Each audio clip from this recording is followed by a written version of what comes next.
Fala pessoal, tô passando aqui para trazer um resumo do capítulo 404 da live que a gente teve ontem, em que infelizmente deu um problema. Quem esteve participando com a gente como visitante foi o Nimai, e eu vou deixar o canal dele aqui na descrição para você poder acompanhar, para você poder se inscrever. A gente teve alguns comentários muito interessantes do capítulo que aconteceu, e vamos ver se a gente consegue pegar um trechinho para mostrar para vocês. E aí, Crites? Tá tudo de boa? Tá tudo bem com vocês? Então hoje a gente vai reagir, né? O novo capítulo que lançou de Hunter x Hunter. Lucas Mudim. Pô, eu sou... Ah, então beleza. Eu me ouço duplicado, mas se Live tá do perfeito Mudinho. lá na live... Eu sou psicólogo, mas já tô acostumado a ouvir vozes na minha cabeça, então tá tudo certo. Esse do cabelinhozinho branco em cima é do... Esse é do Zangley mesmo. Zangley. Ele é um guarda não tava do lembrando. Zangley. Só porque tem o do Benjamin que já tá que é o muito careca, tempo se eu não me pegando engano, moeda né? do... Foi a primeira pessoa que pegou uma moeda. Isso. Vossa Alteza, a moeda que eu tenho é diferente dessas que estão na mesa. Ih, caraca, isso realmente é coisa nova, a gente não sabia. Olha lá, é o rosto dele e também apareceu o rosto, a né? forma da besta de Nen, né? Realmente, a frente da moeda é a mesma, mas o verso é completamente diferente. Mas infelizmente deu muitos problemas no áudio, principalmente, travando no YouTube e na Twitch também. E aí a gente fica com o seguinte resumo, então, para passar para vocês que não puderam acompanhar, mesmo que estivessem online, né? E já que é gravado, eu vou facilitar para vocês apresentando em núcleos que depois vocês podem acompanhar, ir para frente e voltar seguindo através da separação de títulos do YouTube. O primeiro núcleo, então, é o núcleo do Kurapika, o segundo é o do Hulkenberg. O terceiro é a passagem por todos os príncipes. O quarto é um retorno ao Kurapika. O quinto é um retorno ao Hulkenberg. O sexto é um retorno à trupe. Então vamos lá. O capítulo começa com o título Especulação, e aí é muito interessante porque especulação tem dois sentidos. A especulação que eles fazem intelectualmente no início do capítulo sobre como a habilidade poderia funcionar, e a especulação financeira, que parece ser a base da habilidade da besta de Nen do próprio Zangley.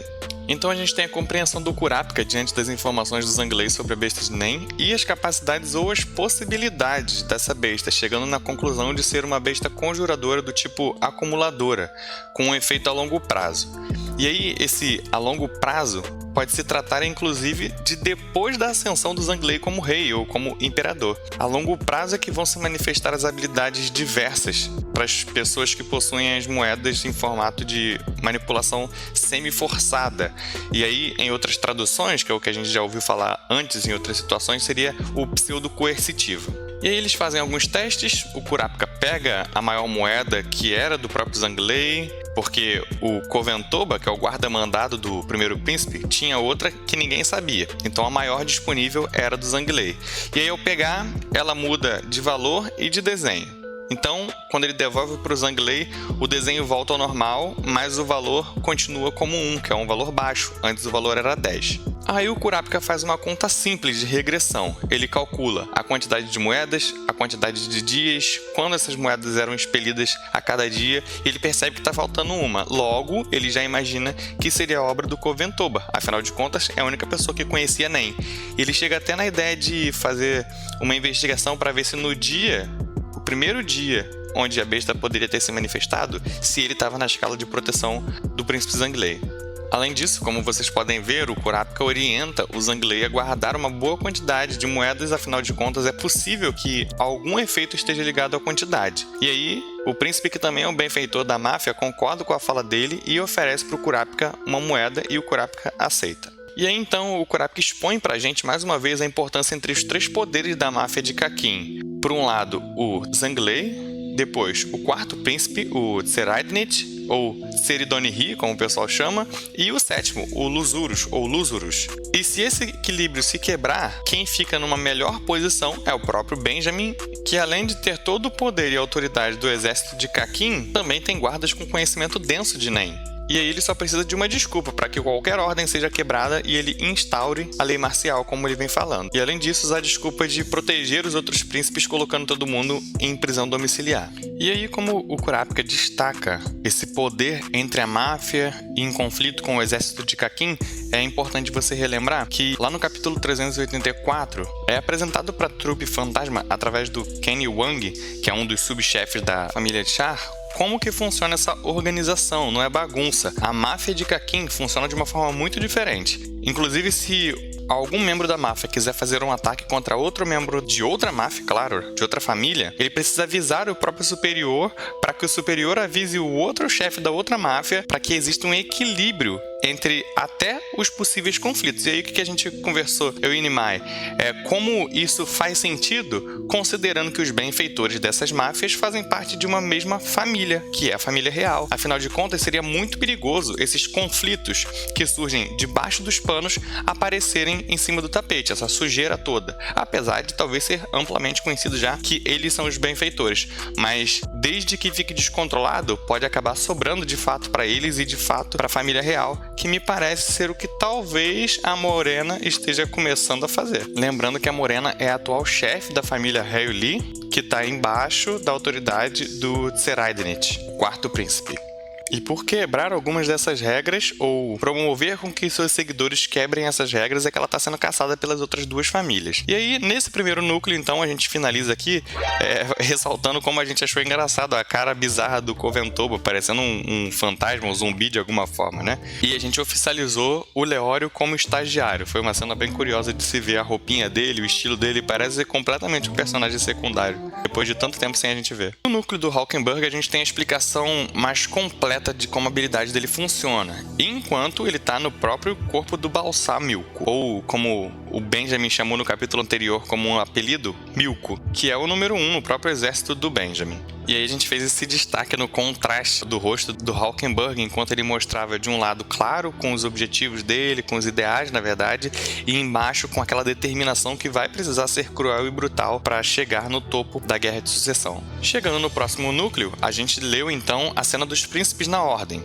E aí a gente tem primeiro, tranquilamente ali o Benjamin monitorando as coisas, e logo depois a gente tem a cena da Camila, que eu queria dar uma pausa e que eu acho difícil outros canais e outros lugares terem percebido esse detalhe. É possível que essa pessoa que está pintando a unha dela seja a Moçoana, que a princípio foi mostrada como um guarda-costas, só que a roupa dela aí não está combinando. O que a gente sabe é que a senhorinha ali atrás é uma das que mais tem conhecimento sobre nem pós-morte dentro dos companheiros do pós-morte, que é o grupo que acompanha a Camila. Ela é a senhora Fukataki, mas o destaque que eu queria dar é para essa que tá pintando a unha, porque mesmo que ela esteja com uma roupa diferente, que eu acho difícil, se for essa mulher, ela teve um destaque muito grande aparecendo no capítulo chamado Maldição, que foi o 389. E nesse capítulo ela aparece pegando uma foto do Benjamin e amaldiçoando. Mas isso todos os companheiros do pós-morte, como eles são chamados, fazem. Cada um responsável por um príncipe. O que eu queria destacar? A fala dela na cena que ela aparece falando isso, que é o seguinte: desde o momento em que nasci, eu estive pensando em você todos os dias, então nós podemos nos reunir no pós-vida. Mas a versão em inglês diz: desde o momento em que eu descobri por que eu nasci, eu venho pensando em você todo dia. Então, nós vamos estar reunidos na morte. Eu vou te amaldiçoar até a morte. E olha que interessante, percebe como tem um sentido um pouco diferente? A gente não sabe ainda qual é o segredo do primeiro príncipe. Será que pode estar relacionado com a Moçoana? Continuando então aí a sequência dos príncipes, o terceiro tá só olhando a moeda, aí a gente chega no Tseraidenit, que tá tentando entrar em Zetsu para ativar a habilidade dele em apenas 1 segundo, mas tá em 3 e pouco, e o próximo passo já é entrar em combate. E o Sarkov fica bem preocupado com isso. Afinal de contas, ele vai ter que enfrentar essa máquina, né? Esse monstro. O quão seria interessante, foi algo que eu não lembro se a gente conversou na hora, o quão seria interessante se o quarto príncipe fosse genial em tudo que é intelectual, mas se ele fosse ruim em combate? Isso não transformaria a perspectiva de todas as teorias que a gente tem sobre ele enfrentar o Kurapika, enfrentar a Guerra de Sucessão? A gente imagina que isso não aconteceria, seria uma quebra de expectativa. Mas o Togashi faz isso muito bem, principalmente com a mente perturbada que o quarto príncipe tem. Não ter força contra usuários de NEM para fazer luta corpo a corpo tornaria a habilidade dele não tão quebrada, mas ainda assim extremamente interessante. Já parou para pensar nisso? Ou talvez compensaria a força que falta para ele. E aqui eu nem vou falar sobre essa cena dele praticamente imitando o Netero. Tá muito óbvio, tá muito na cara, não vou nem falar nada sobre isso. A gente tem aqui o Basho, ali no sétimo príncipe, fazendo alguma reflexão, e esse destaque que deu pra ele, eu acredito que talvez ele vá falar alguma coisa nos próximos capítulos, talvez alguma conclusão, vamos ver. E também a Katio de uma forma meio espectral, vocês perceberam isso? E essa é a primeira vez, se eu não me engano, que ela aparece dessa forma. Também fica aí uma reflexão para as próximas aparições dela. Até que enfim, depois de muito tempo, a gente vê o príncipe Maranhão e do lado dele Liabisk, enquanto eles estão brincando, relembrando que ele há muito tempo tá sumido porque o quarto dele praticamente foi para outra dimensão, mesmo estando ali ainda.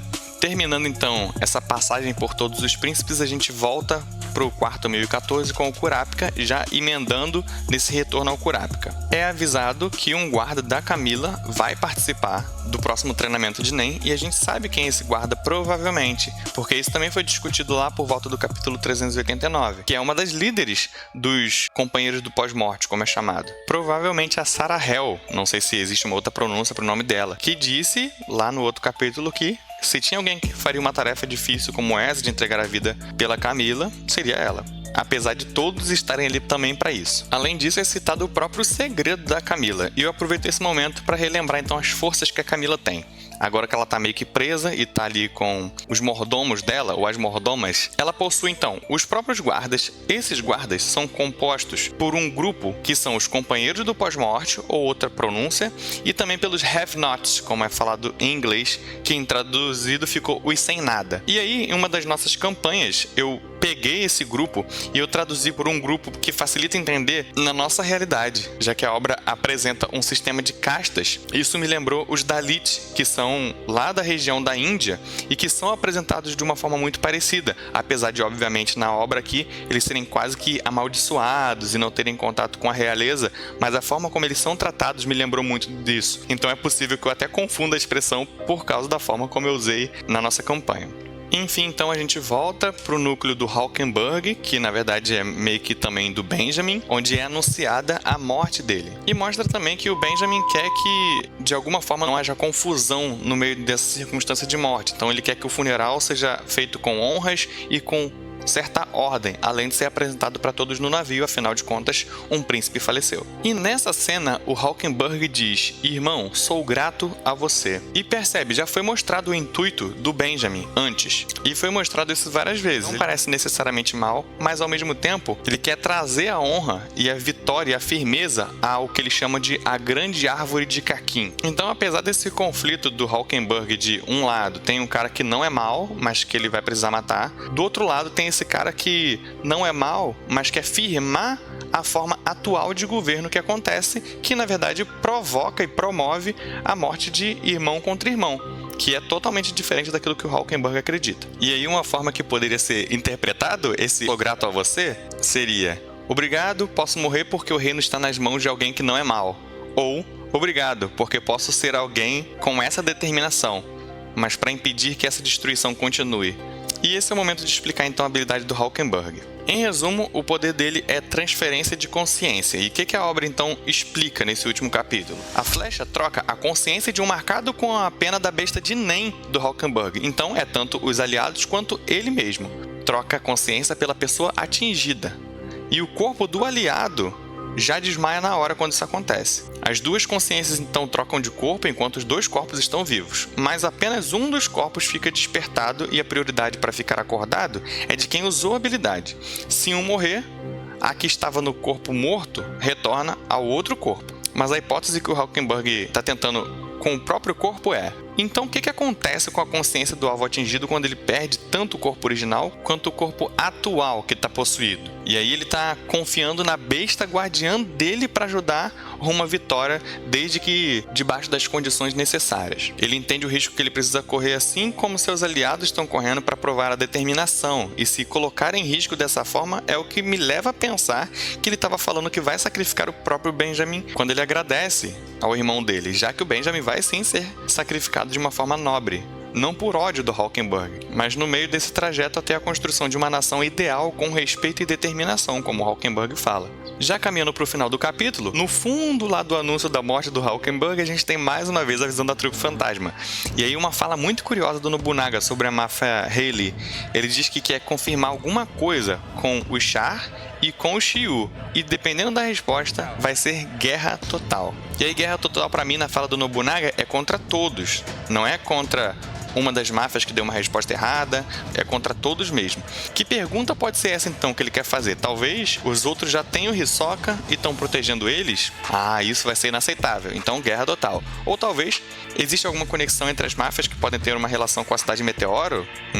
Será? Os Have-Nots, que é os sem nada, ou os Dalit, como eu chamo, da Camila, parecem muito com a população apresentada na cidade Meteoro, se vocês pararem para perceber. Apesar de não mostrar a trupe fantasma conhecendo essas pessoas, aparecem quadros nos últimos lançamentos da trupe aprendendo várias coisas sobre as máfias de Kakin, como a gente já falou aqui, com o Wang e também com o Tahal, que são líderes das máfias de alguma forma. Lembrando que não é estranha essa teoria de pessoas da cidade Meteoro aparecendo em outro lugar ou sumindo da cidade Meteoro. Afinal de contas, se você não lembra, a mãe do Killua, a obra diz que ela vem da cidade Meteoro. A Kanari também veio da cidade Meteoro. E aí, pra terminar com uma chave cômica, se ele tiver certo, a pior coisa vai acontecer. Ele vai dar um tapão no Finks e no Phaeton. Grande coisa entre eles, como se a briga não fosse algo diário. A gente vai ver mais da trupe no próximo capítulo. Então, possivelmente, a gente já vai ter essa resposta. E aí, o que você achou do capítulo? O que você entendeu? O que ficou confuso? Compartilha aqui com a gente nos comentários. Se você entendeu algumas coisas, pelo menos,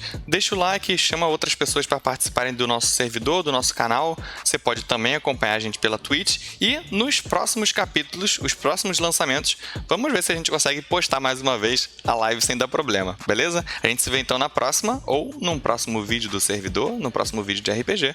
Até mais!